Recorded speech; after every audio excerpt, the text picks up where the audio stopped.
Oh, okay. So my name's Tony. I teach electronics here at LC State. And I've been asked to give a presentation today on inverted instruction. It's a topic really near and dear to my heart. Been playing around with this modality of teaching for close to 20 years now.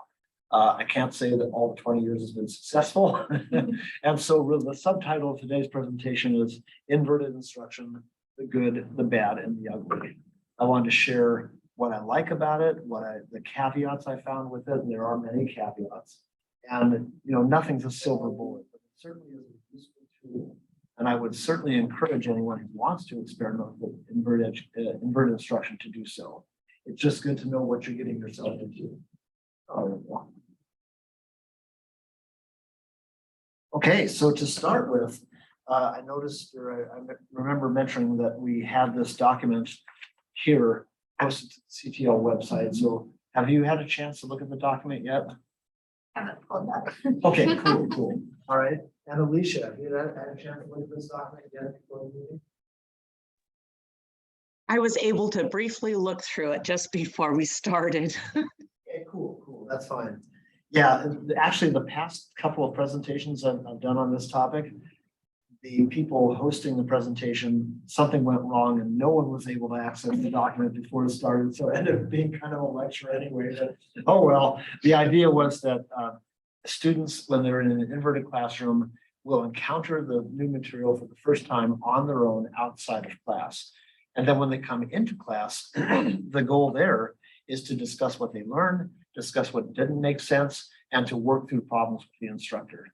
So it inverts or flips the regular order of content delivery. So normally in a traditional lecture class, you spend most or even all of the time presenting to students. And then at some point, they usually have homework to do where they take what you've taught them and they try to apply it on their own, see how well it works. And then you get their homework later and you grade it. So this flips things around. They do the first encounter with the material outside of class on their own. And then in class is when they attempt to apply it. So lots of things to know about this. Before we get into the topic too deeply, what I wanted to learn is more about you. So briefly tell me who you are, where you're teaching, even for those people I know very well, the others in the room might not know. So just go around and briefly tell us who you are, what's your goal today, what do you plan to learn from this, and if there's any significant challenges you're facing with students. So who are you, why are you here, and what are some challenges that you're currently facing with students? Feel free to share any of that. I'll go first because I'm pretty simple. Okay, go. This is my fourth day. Been working quite a bit with Tony and watching some of his classes and seeing this process live. And I don't have any problem with students yet because I don't have any, but I'm excited to be here and to meet everybody and get this thing going. So What's your name again? oh, Justin Stewart. All right, JR. J.R. Cock, Associate Professor, HVAC program. And I'm here to learn. I'd like to hear a little bit about, some of the bad probably and some of the ugly. The problems I've had when I've tried, and I've done this, I actually have a class right now that does this. But, and Tony knows, last 2 years was the best students I've ever had. And now we're into a little, not to say that there's any bad students, but big challenge of trying to get, if you don't force feed it sometimes, I don't know. I think that's a trap. I do think that's a trap, but sometimes it seems like with certain students that if you leave it up to them to take mastery of their own learning, Sure. that they don't come to class prepared for I break down assessments into authentic and traditional. I got a written test, but they'll also perform actions in class that I'm grading them on. And sometimes I can't have them come into class and do those actions if they don't have some, Sure. some strong areas, safety being one of the big ones, but so. Cool. Excellent. I'm sorry, don't hear your name. I see your name. I started in your Connect presentation, then I had to leave and go to my own. Right, I missed- okay, So I wanted to get the rest of the story. cool, cool, all right. But I'm Darcy Peterson, and I am an associate professor in the early childhood development program. And I don't want to steal Alicia's thunder, but we're having a real challenge. We have pretty small live sections of our classes. Our online sections are much bigger. And we are getting nothing but awkward silences. You know, the resting, you know, bee face, or just being on their computer the entire time doing God knows what. Yeah. I don't know. And so I'll like address a question to them specifically, and I just wait. Yeah. I wait until they're so awkward that they talk. And so after I've kind of gotten acquainted with some of your ideas, I'm trying to do like a hybrid switch right now. Yeah. And yeah. so this morning, we're learning about fine motor development with early 3 to 5 year olds. So we were down in the kinder college preschool classroom with our Play-Doh and beads and tweezers and tongs. And I had their, and we've already covered the chapter content. And so I had them writing anecdotal records on their observations of the children. And I actually got them to talk today when we came back to the classroom. And so it's kind of like, it's very painful. Sure. What's going on in like the lecture, and they just, it's not working. But the other issue I have is I'm suspicious of them doing pre-work, like, Sure. because I've tried some of that and they're like, oh, I forgot. Yeah. And I don't have it set up like in my syllabus to be like participation points. And I hate being punitive all the time. Yeah, yeah. And so that piece is a little bit challenging I too. definitely hear you. Okay, cool, cool. And Alicia, you work with Alicia? Yes, she's my Right. colleague. So yeah, Alicia, if you could chime in and tell us a little bit about yourself and what you're hoping to learn from this session and any challenges you're having with students. Pretty much, I think that Darcy captured all of our concerns. We both have talked back and forth about all of those issues and how do we get them to be engaged. I initially start out the semester telling them that they need to pre-read the chapter before they come to class and have prepared for discussion what you found most interesting. What was something that you learned that you never knew before, or what was something that was maybe challenging for you in your reading? And they always come to class not having read the chapter at all, have nothing, and do exactly what Darcy said, just sit there and stare at you. And it is painful. And so then I just say, oh, forget it. I'm not going to bang my head against the wall on this. We have to keep going through the semester. So then I end up with just the lecture and talking to them. And then occasionally I have the opportunity to be able to do some experiential kind of thing with them, like Darcy was talking about, but that just doesn't happen all the time. And I would much rather that they came to class having read the chapter and have some questions, have some insights, engage in a conversation. It's hard to just stand there and lecture. I like people to talk. So I don't know what I'm doing wrong. That's it. That's all I got. Okay, well, thank you, Alicia. Cool, cool. All right, so what are you? Go, yes, go ahead, sorry, Marlo, go ahead, yeah. That would be okay. Yes. So yeah, I'm Marlo De Galliano. I'm the CTL director, but I also teach English half time. And so in literature, inverted instruction is kind of our default model. Usually students read the literature before they come to class, and the Right. expectation is that they'll talk about it. And they're used to that and it's fine and they're good at it. The problem I'm having this semester in my upper division class, I've never really had before, is that they're actually not coming to class, and they think, you know, because they're doing the reading, they're getting the content. And so, but they're missing all of the work we do Okay. with it. And so it's a very strange new kind of problem that I'm having this semester. Okay. Great, thank you for that. I think that gives us a lot of things to talk about here. Okay, So what have you heard about inverted instruction? What are the claimed benefits and what are some of the claimed caveats? I want to hear from you. What are your perceptions about inverted instruction? What have you heard about it, good or bad?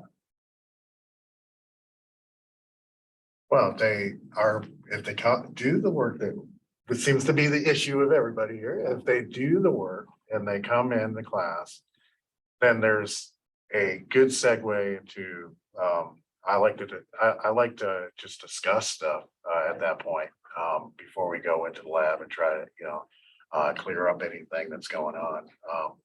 But it could save a whole lot of time. Because then you could just hit the points that people were confused on, need help with. And of course, you already mentioned one of the cons of just getting people to do the work. How do you overcome that barrier? Yeah. Okay, anyone else? I think it enables you to go into much deeper depth on some topics because you're not spoon feeding all of the content. Yeah. And so, being a new instructor, I was very much PowerPoints for my security blanket for a long time. And it's just been the last couple of years that I'm trying to loosen up and be like, just kind of go more with the flow. But if they haven't read the content, it's hard to build on that. Right. Yeah. And so, but we've had some fabulous conversations when I'm not just standing up there being the Charlie Brown teacher, Yeah, wah, wah, wah. Uh-huh. Yeah. Yeah, and I get really excited about Yeah. those sessions, and I feel like they walk away from class feeling like, oh, that was pretty Well, cool. let me ask you this. Have you seen a pattern of what makes a difference between an engaged class session and a non-engaged one? Are there any things that stood out to you as what triggers the engagement? Not having a PowerPoint. Okay, all right, sure. Having, hands-on materials. There's a philosophy that as early childhood higher education educators, we should be mirroring somewhat how we're teaching them to teach young children. Sure. And that is very experiential and hands-on. And so trying to convert, still covering those foundational principles, but also engaging them and getting them doing stuff out of their seats. So how consistent is that pattern? Is it every time you don't have a PowerPoint and you got hands-on, you've got engagement, or is it that hit and miss? Well, it's been, like I said, I've done a mid-semester spin. Yeah. And so I don't have a lot to base Okay, it on, sure. but Sure, so far, it's pretty engaged. okay, And that consistency is, that last 2 years, we have 60-70% of the class willing to do the pre-work and willing to come to class.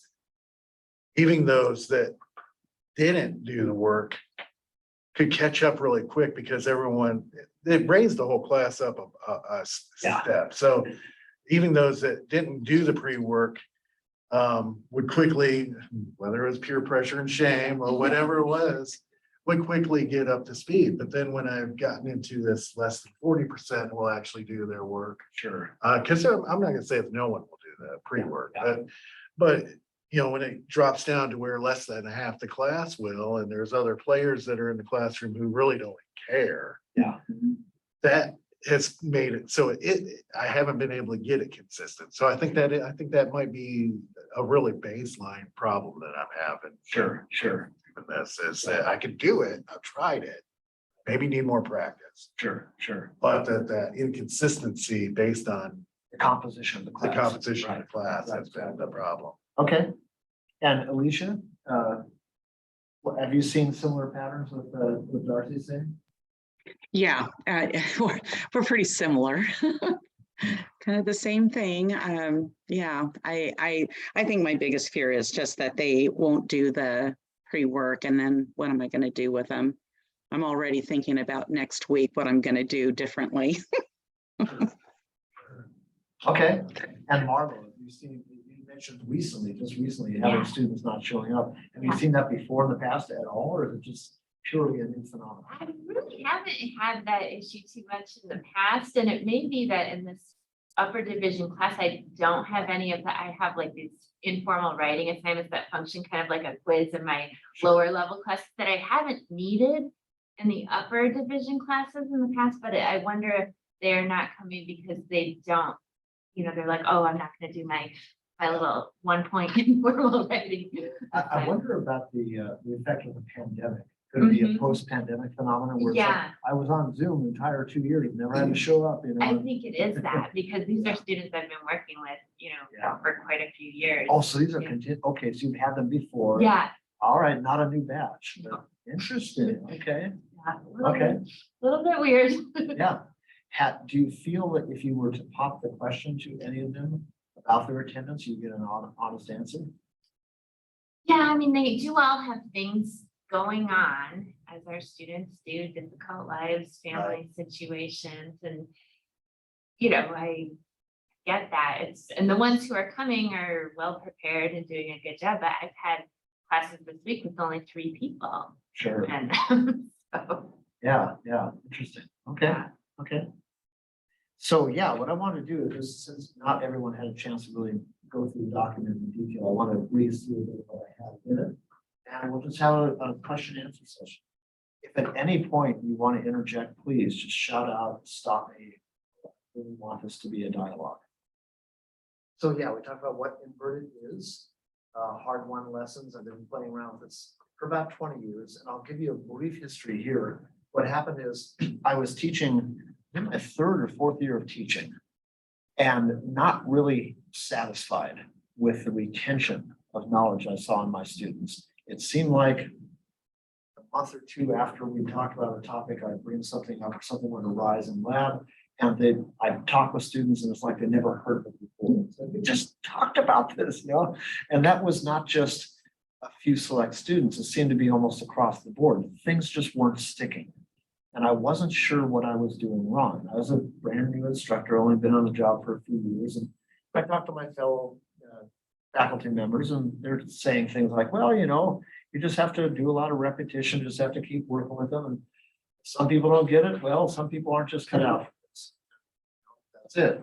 Like, well, that seems kind of fatalistic, right? It seems like we ought to have a more rigorous approach to it. So then I ran across the nursing faculty at my college, and they were using something they called group method. It really was inverted instruction. They called it group method. They invited me to show up in their class and observe. The way it worked for nursing faculty is they would take their class of 20 students, break them into 2 groups of 10, and sit them around round tables. 1 instructor for 2 groups of 10 students. The 2 groups of 10 students had reading assignments that were to read out the nursing textbook. This was mostly anatomy and physiology classes. So lots of vocabulary, lots of images, lots of fire hose of information coming at them. Their assignment was to read a certain chapter or section of the book, answer a few questions, and then come into class and try to make sense of what they read. Now, some of the groups would actually divide up the reading, like, okay, you take the first 10 pages, I'll take the next 10, and share what they learned. Different groups had different strategies. It wasn't really dictated by the instructor, but the instructor would then float between these 2 groups and act as a moderator for the conversation. I was skeptical when I heard about this until I saw it in action, and it just blew me away. It was everything I wanted my classes to be that I couldn't muster myself. These students were engaged. They clearly had read the material. They had an understanding of what it meant, not just what it said. They were asking fantastic questions. And I noticed the instructor would almost never answer a question directly. They would always reply with another question or something that would lead the students into reasoning the answer. That's exactly what I need my students to do. Because bottom line, my students, really a lot of our CTE students, they're there on the job to solve problems. That's what you get paid for. You're paid to solve problems, and especially problems that no one's ever seen. So I need to make sure my students know how to reason well and how to deal with incomplete information and how to make sense out of the 25-year-old manual of coffee spilled on it. How do you get information out of text? How do you reason through new problems? I needed them to do that. And it seemed like I was barely able to scratch the surface because I was spending all my time presenting in lecture, and it wasn't even sticking what I was presenting. It just felt futile. So I thought, okay, what I've seen in the nursing program looks fantastic. I got to try it myself. How do I do this? So yeah, traditional classroom model, inverted model, pros and cons. over the next several years, I tried various attempts at inverting my class. And some of the lessons I found include this. First and foremost, it's a cultural shift. I didn't realize this until a couple of years into it. It's not just a new mode, it's not just a technique, it's a cultural shift. You have to shift your students' expectations of what school should be. That's not a small matter. What I found is to do any sort of cultural shift, and really with there's many ways we can speak about cultural shift. One of the things that a career technical educator has to think about consistently is professionalism. If your graduates are going into a profession of some sort, you have to abide by professional standards. Oftentimes there's a dress code, ways of conducting, appropriate ways of messaging people over email versus inappropriate. These are all cultural things. It's not so much a cognitive barrier. It's just getting used to, oh, it's a new set of expectations. So we're not foreigners to the idea of making a cultural shift in our classroom. But here I had to make a cultural shift in what the classroom itself was supposed to be. And after 12 years of compulsory education, that's a tough shift to make. So what I found is that if I ever tried to switch between inverted and lecture, it never worked. It had to be all or nothing. Because if you try to invert something and then go back to the traditional model, you're kind of contradicting yourself. You come across almost as a hypocrite. Okay, this is a better way of doing things. I want to teach you this and this. This is why we're doing it. Oh yeah, by the way, next week we're just going to go back to lecture. So in order to be consistent in my message and in my cultural and in my philosophy, I basically had to invert everything and say, this is how we're going to do it together. So I found that to be kind of a painful lesson. There didn't seem to be much room for half measures. Go ahead. So that kind of pigeonholed you, because I want other ideas, or I want to go in other directions, Yeah, you know, yeah. or take on some other method I heard about. But that was hard to give that up, or? Yeah, well, actually, it turns out I found this philosophy is really compatible with a bunch of different methods of teaching. So I've yet to see a teaching method that couldn't somehow fit in this rubric or in this umbrella. The idea, the fundamental culture shift is that, okay, I'm placing responsibility on you, the student, at a time. And in class, I expect contribution from everyone, even if your only contribution is a good question. I at least expect that because you are an intelligent person. You couldn't have made it here to this point without a certain amount of intelligence, right? You couldn't have made it here, driving your own car, making it to the school, whatever, making your own breakfast, all these things we have to do. You have to have a certain level of capability. You've demonstrated that you can manage basic things about your life. I'm asking you to take that same skill set, the same knowledge, the same capability, and apply it to the things we're learning here. Approach this like it's any other problem in your life that you have to solve. How do you go about doing it? First is taking responsibility. This is my breakfast I need to eat. This is my car I need to maintain to get to school. This is my study. This is my profession I've chosen. I'm going to take ownership of that. So once you have that in place, there's a lot of room for exactly how you're going to run the class. So I'm not trying to say there's exactly one way to run a class session. It's really flipping the sense of responsibility. The students engage with the material first, and in class, we're going to discuss. And I expect every single person to be actively engaged. So when I first started doing this, especially to students who had seen me lecture before, I really had to make this meaningful, and I had to have some accountability to it. And by that, I mean, I held them accountable for the pre-work and also their participation. So in my classes, even today, I have a pre-work score and a participation score. Now, once you've got the hang of how to do this and how to introduce students to it, it's actually pretty rare that students don't come prepared. But at first, especially transitioning with students who have seen the other way, it can be a little bit painful. So I will hold them accountable and say, okay, I'm not going to grade homework. I'm not going to give you graded homework, but you are going to be graded. I'm being prepared. And that means a good faith effort. That's important to say. I'm not expecting that they understand everything that they read.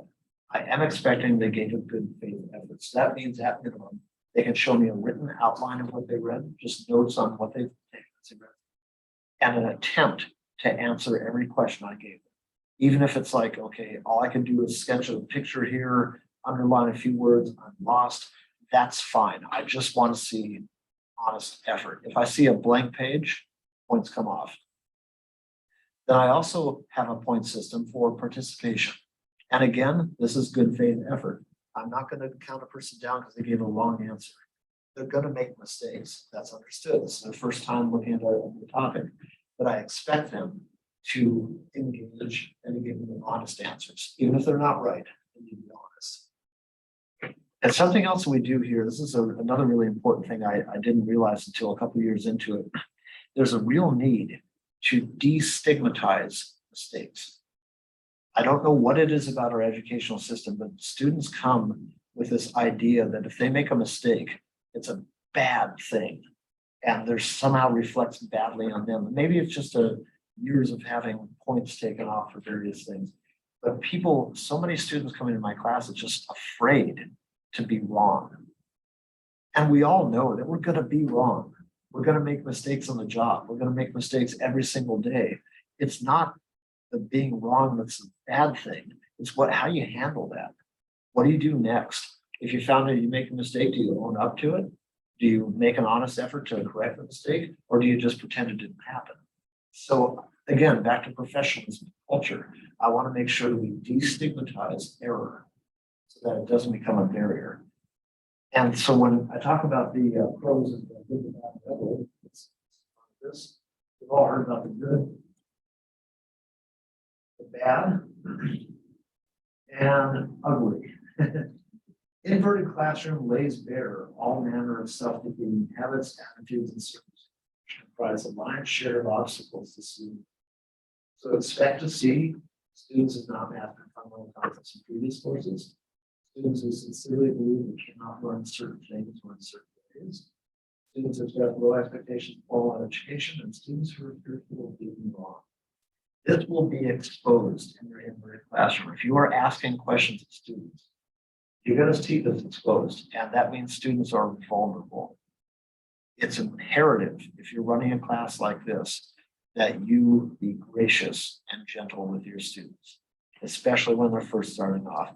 There's always room for constructive criticism and even maybe a little bit harsher criticism for the students who really should have prepared or whatever. It's like, we talked about this last week, right?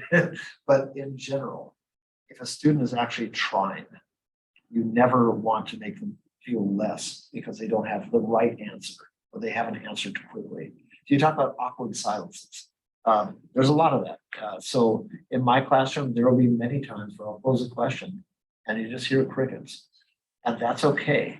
You have to be at peace with that silence because it could very well mean they're just processing. Not every answer has to be fast. And especially if they're first wrestling with a new topic, it's going to take time to process. Part of that could be apprehension because they don't want to say something that's dumb or wrong or, but part of it could just be, okay, I'm working through this in my head. So,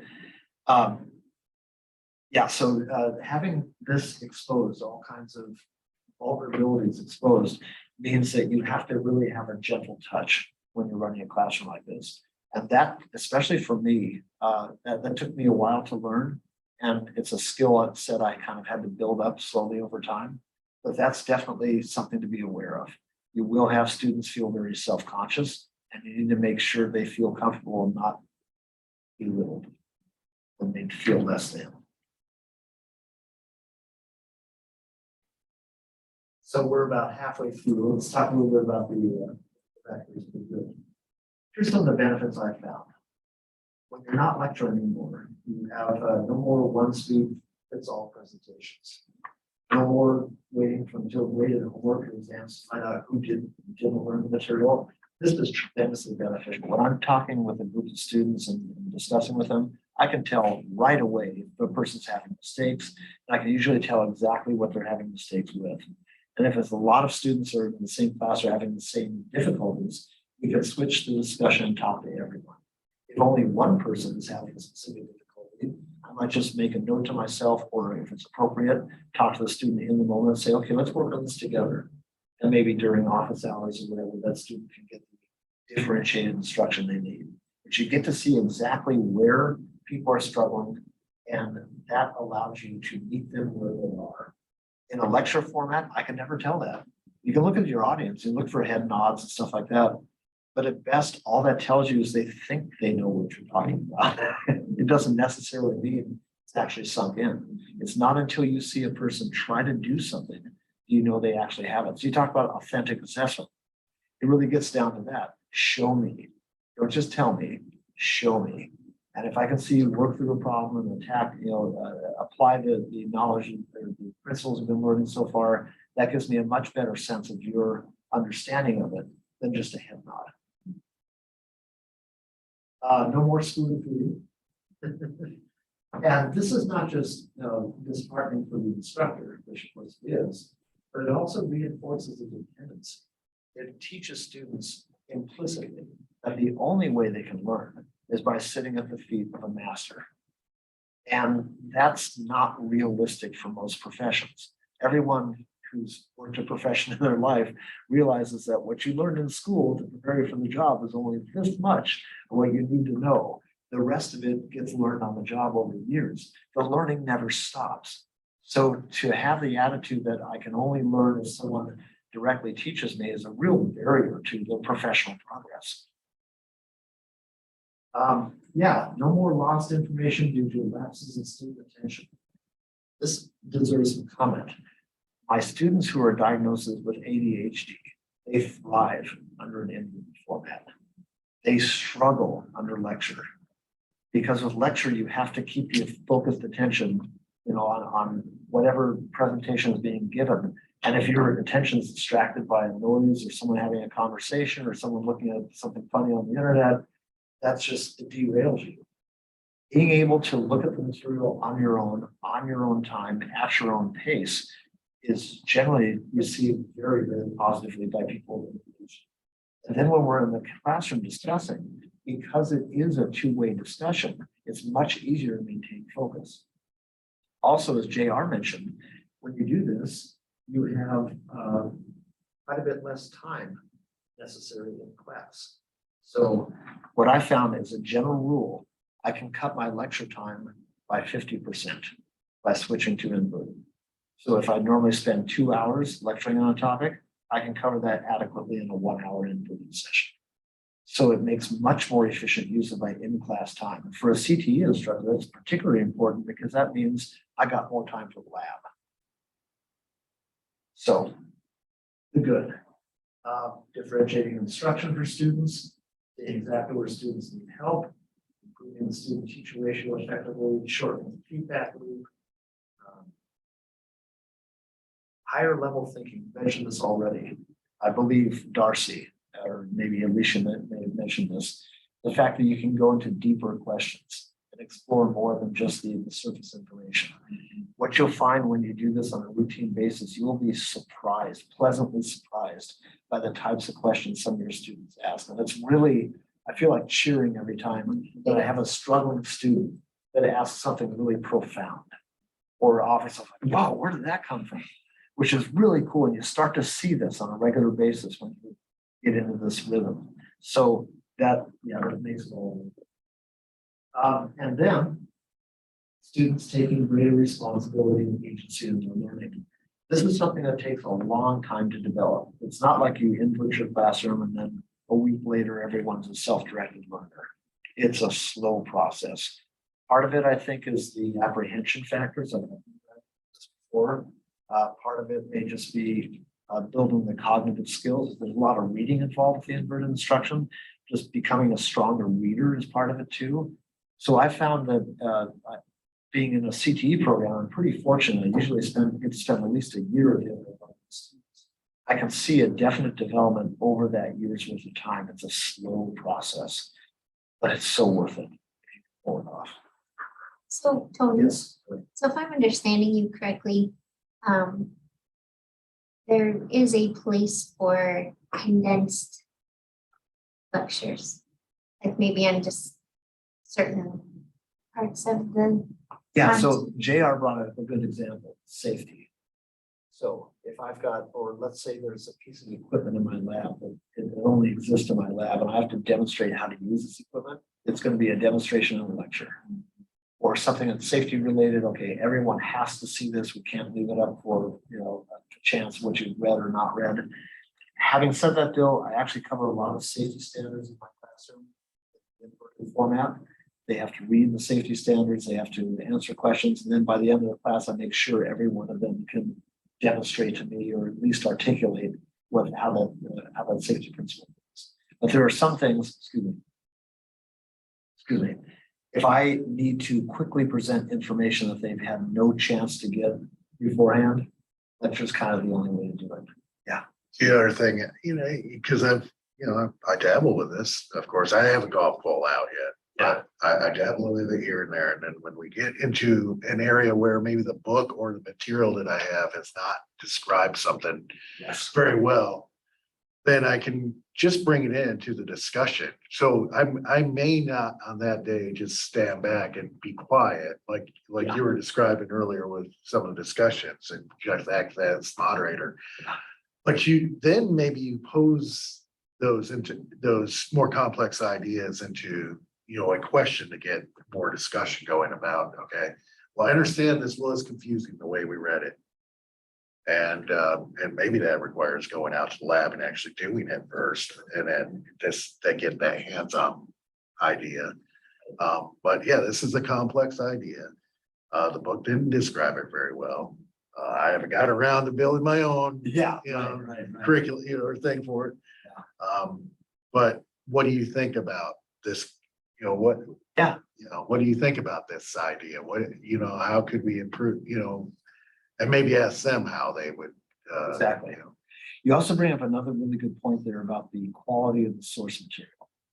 That can be a major barrier to implementing this, because if you're expecting students to have their first contact with material outside of classroom, their sources had better be good. If they're not, if they're poorly written, they're incomplete, or just in some cases wrong. I've had textbooks that are just egregiously wrong on a couple of points. Then that becomes something you either have to replace with a better source or supplement somehow. I sometimes wonder how much lecture happens because the teacher is functioning as the errata for a book. Maybe you've used a really bad textbook. You've constantly having to fill in, well, the author says this, but really there's more to it, or I'm not sure where they're going at this point, or boy, that really wasn't explained at all. I sometimes wonder if laziness on the publisher's part has kind of forced or put you into a role of having to fix the book. So if you do have inadequate source materials, one thing that I found too, in order to kind of preserve the inverted model, is can I write a brief tutorial or maybe find some other resource that plugs that gap? And there's a number of different resources you can draw on besides writing things for yourself. In industry training, CTE, there's often industry documents, data sheets, manuals written by manufacturers. Some manufacturers do a fantastic job of explaining why their equipment works, not just how it works. And I've been able to, in many cases, get permission from the manufacturers to put their PDFs into a shared repository for my students and assign that as part of their meeting. For example, in electronics, there's a manufacturer named Texas Instruments. I think everyone's probably heard of TI. They make calculators, right? They make a lot of other stuff too. And their manuals and their application notes and data sheets and white papers are second to none. Fantastic. They also have a blanket policy that all of their materials are free to distribute for educational use. So even though they're copyrighted, they give the caveat that you can copy, distribute, so long as you maintain the TI logo and you don't change the content. So I lean on that quite a bit too. But yeah, finding good source material, and then when there is a lack or deficit in that source material, plugging that with a little bit of lecture or maybe another resource you found that does a better job. That's an important thing in general, just to make sure the source material is as good as you can find. Plug with a lot of videos or anything like that. Yeah. For the book is explaining it pre-work. Watch this video so Exactly. you can help. Okay. Exactly. In fact, the last program I taught at Bellingham Tech, we had a number of videos that either we had shot in the lab or we found online that were just phenomenal at explaining certain things, especially certain dynamic things. You have to see things really fun, see how it's working. Nothing quite like a video for that. So whether you get permission for someone to use their video or you make your own, that's perfectly okay. In fact, towards the end of this document, I was going to point out references. Jim Hytel, he teaches electromechanical technology at Columbia Gorge Community College. He has a fully inverted program there. Basically, he's teaching people to be wind turbine technicians and doing other electromechanical type work in heavy industry. Fully inverted. He got a series of National Science Foundation grants to pay for the time it took to make these videos. The videos are really well done. Basic electricity, Ohm's law, series parallel, all that stuff, hydraulics. And what he does, his program is so fully inverted that he spends almost 100% of his time in lab. He has almost no discussion. So what he does is he assigns videos to his students, and before students can come in and work in the lab, they have to pass a quiz. They don't pass the quiz, they don't get to come in the lab. Now that's a hard barrier, but apparently it works. I'm not sure if I quite go that far, but I've listened to him present on this, and he's very much a fan of this technique. So it frees up 100% of his in-school time for lab work. So that's one resource you might want to check into. He's got his YouTube channel, Big Bad Tech. So if you teach anything related to hydraulics, electricity, and mechanics, check it out. Or just to see how the format works. Put a lot of time into making these videos good. Another resource I'll point out is Eric Mazur. He was one of my role models as I started looking at this. He teaches at Harvard. He teaches physics at Harvard University. And he was finding the same thing I was finding 20 years ago, where his students weren't retaining information very well, or they had really bad conceptual errors if they knew how to do the math. So he decided, I got to do something different. Now, he's teaching lecture hall size classes, 100 students, 150 students at a time. So what he's developed or used are digital tools for having students participate in a large group without having to call out people in the lecture hall. So for example, he'll pose a problem on the projector screen, and you have students break into small groups of 2 or 3 or 4, and together that group tries to solve the problem. And then they use a clicker device, or they use text messaging to post their answer to a collective website. And then you can see scores. Here's how many people thought this was the answer. Here's how many people thought this was the answer. And then what they do is they review the answers. He talks about, okay, well, let's consider this. Let's consider that, especially if there's a lot of disagreement. He will challenge them with more questions, then send them back to the groups, have them work on it for 5 more minutes, post the answers, and then almost everyone's got it. So he's found ways of leveraging digital technology to make this work in large lecture hall formats.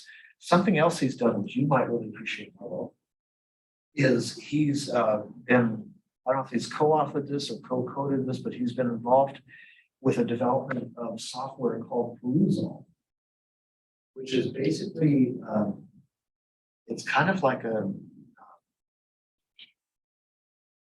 think of like Canvas is for managing course management system, but it's actually for managing students reading through a text. So apparently it works with almost any digital text.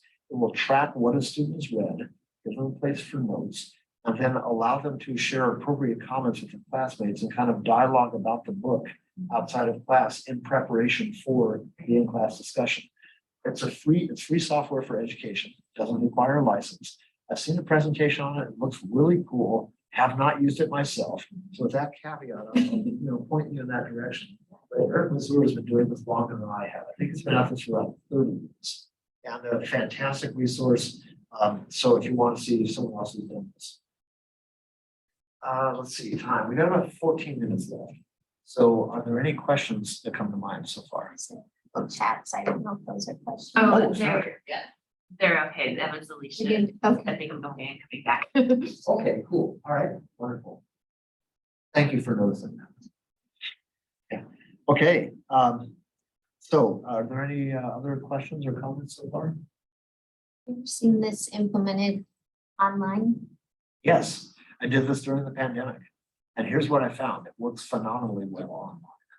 Because if students are already, I should say this, it worked phenomenally well for students that had started with me face-to-face. We started doing this when we were meeting face to face. So they were used to the flow, the expectations. Then we got hit with the pandemic in spring semester in 2020. And because they were used to the format, it worked so smoothly.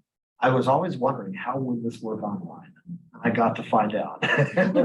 So in fact, I'm almost embarrassed to share this, but this is before we standardized on Zoom here at LC State during the pandemic. We had big blue. Oh, button. right, yeah, Yeah, and what- Blackboard, Yeah, right, it was really clumsy. yeah. And we actually, for a while, just played around using. I know that sounds really clumsy, but what would happen is my students had the same reading assignment. I would have them email me their outlines and their attempts at answering the questions. I quickly go through their answers, see what looked wrong or what looked right, and just focus on the wrong one and email back. Okay, well, let's try something different on here. Go ahead and sketch a circuit for this, annotate these, and show me how you got that calculated result. And we actually managed this through nothing but email for about a month or so. I had a fairly small class and it worked, I think, only because of that. And then I discovered the big blue button, whatever it was called, and found it kind of clumsy. Then I can't remember when we switched to Zoom. It might have been spring of 2020, but we started doing Zoom here and it instantly fell in love with all the features. But what I found is that it works phenomenally well. So when I started a class session, even now when I'm running face to face, Justin can tell you, see students in action, I'll have Zoom running simultaneous. So some of my students might be working remote, like I've got a full-time employee at SEL who Zooms in from Pullman to my daily theory sessions.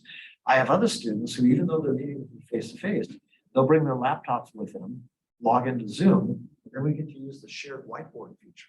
So a lot of what we are doing is analyzing circuits and solving electrical problems. So what we'll do is kind of like, post the schematic diagram and have people post their answers and draw what they think is going on. And it's a great way for everyone to see everyone else's attempts. So I found that even in post-pandemic, I still use Zoom with my face-to-face students. It just turned out to be a powerful tool. But I was pleasantly surprised how well it works. We'll start a class session and I'll have students share with me their outlines. And then I'll usually pose a question for each one of them just to make sure, to keep them honest, to make sure they've done their work. And typically, I'll either have them speak out in class their answer to the question, or in some cases, I'll have them respond by private chat over Zoom.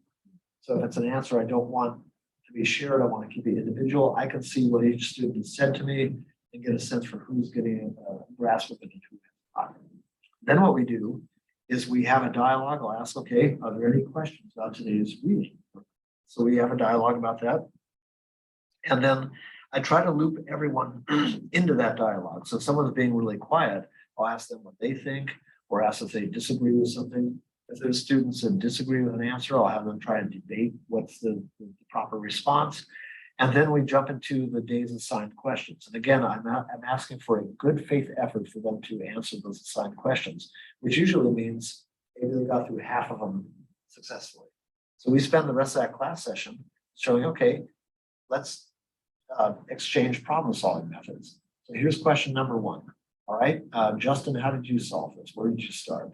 And maybe you said, well, I really don't know where to start. So, okay, well, let's make a list of all the principles you've learned so far and try to identify which one of those might fit. And so I've got one student I've called on who's starting to struggle. I'll open up the conversation to others. Okay, JR, maybe do you have an idea that might help Justin? And the idea through the words that we choose, and body language and everything, we're trying to show students this is a safe place to be wrong.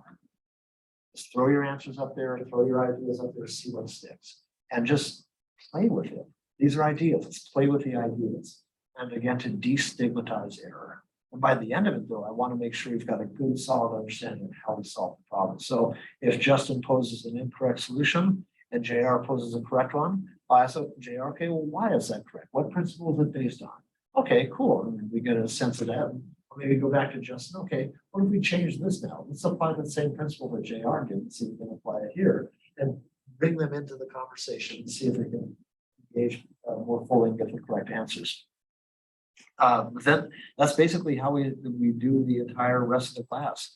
When I first started teaching inverted, one thing I'd often end my class with is a summary quiz. I give them a quiz at the end to say, okay, based on what we've discussed today, can you pass this summary quiz? So that's another way of doing it. I'm not stuck or necessarily sold on that method, but that's another trick you can use to.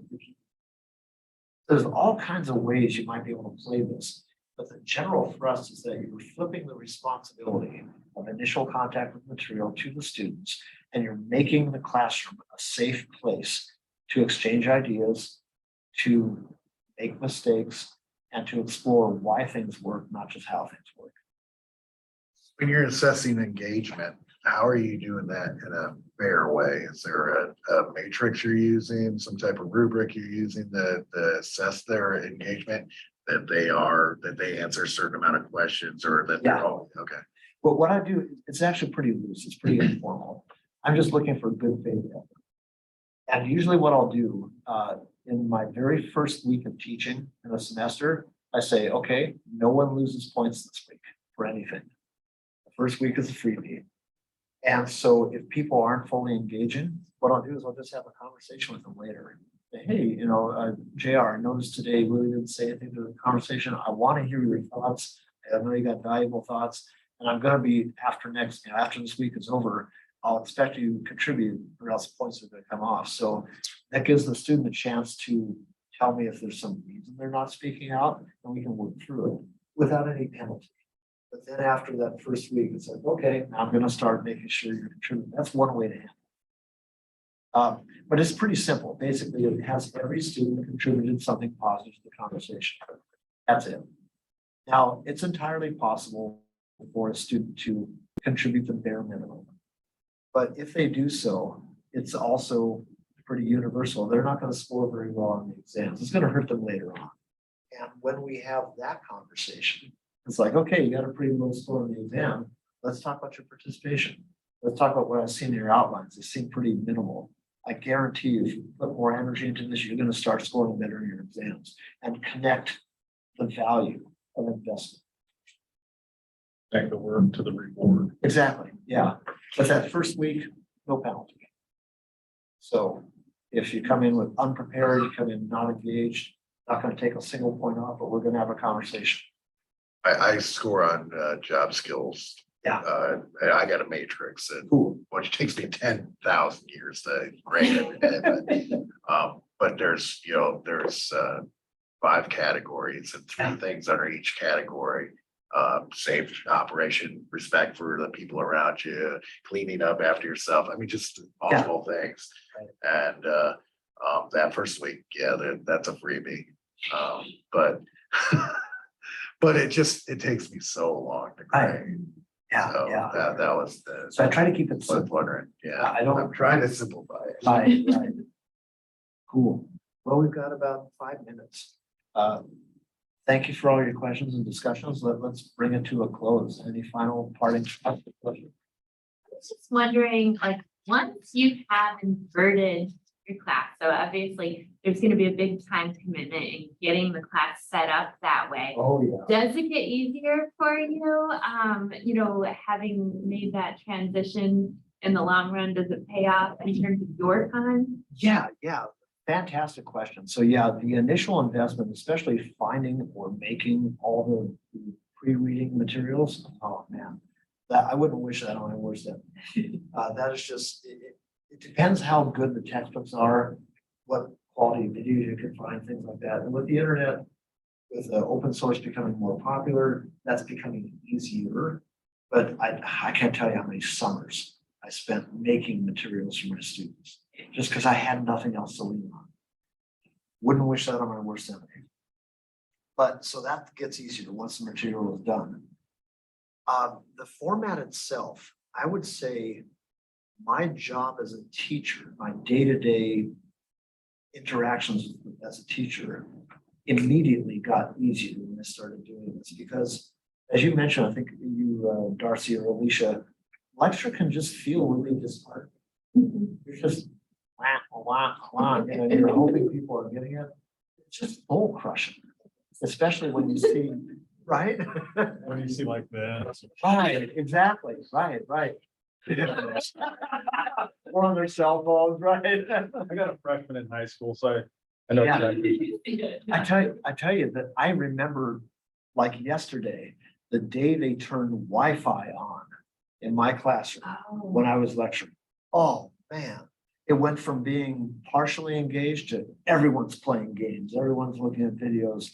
It was like night and day, and not in a good way. It was like day and night, I should say. It was not a good thing.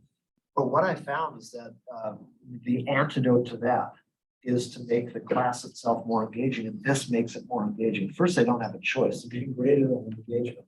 But secondly, it's more interesting to participate in a conversation as opposed to listening to someone talk. So my emotional sense of how my class was going, I felt so much better. I didn't feel soul crushed on a daily basis. And that was a win, a huge win. It also kept me on my toes though.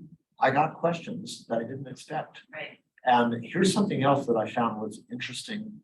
I think I've got it mentioned as maybe one of the other ways that I think wants to do. My faculty evaluation scores went down. Ouch. Even though my test scores went up, even though employers liked the result better, even though students later would thank me for it, in the moment, my scores went down because I was no longer the expert that had all the right answers. Now, in reality, I was never the expert who had all the right answers, but here they finally saw it. So that shift in perception, that's something you got to brace for. Yeah, I did not expect that. Didn't see that one coming. All right. Well, we're right on time, I think. So any final questions? I hope we don't have to have all the answers all the time. No, you do not. But that's something else too, is you're working to change the culture of your classroom and showing your students it's okay to be wrong. You have to be okay with being wrong too. You have to be okay with making mistakes. Oh, I made a mistake here. I'm sorry. Here's what I did. Here's where I should have caught it. You know, and just show students through action. I'm not crushed by this. Everyone does it. We just pick up and we try again. But it's again, a lecture environment tends to give a false impression that you are somehow infallible or that you can't be questioned. And this cuts through that BS the way it should be. I like this. I mean, I've never taught before, you know, but coming in and seeing this and then seeing how it applies, I think it translates very good for technical. Yes. And then even in, you know, like job I came from, this kind of interaction happens a lot, you know. A lot of things are discussed and between a group, and we're always learning from each other. And It's authentic to the professional work experience. I think so. Yeah, and getting students ready for that, ready to answer questions, ready to admit they don't know something. One final parting thought. If any of you want to observe this in action, you are all welcome to attend my sessions as guests. You can come in person, but also because I have a Zoom link every day, just hit me up with an email. I'll copy you on the Zoom link and you can join over Zoom. So I'd love to show people what this looks like in real time. You're more than welcome to join. So thank you. Thank you, Alicia. Hopefully this was informative to you too. It was great. Thank you so much for all the great information. Very welcome. Thanks, Tony. Thank you, Johnny.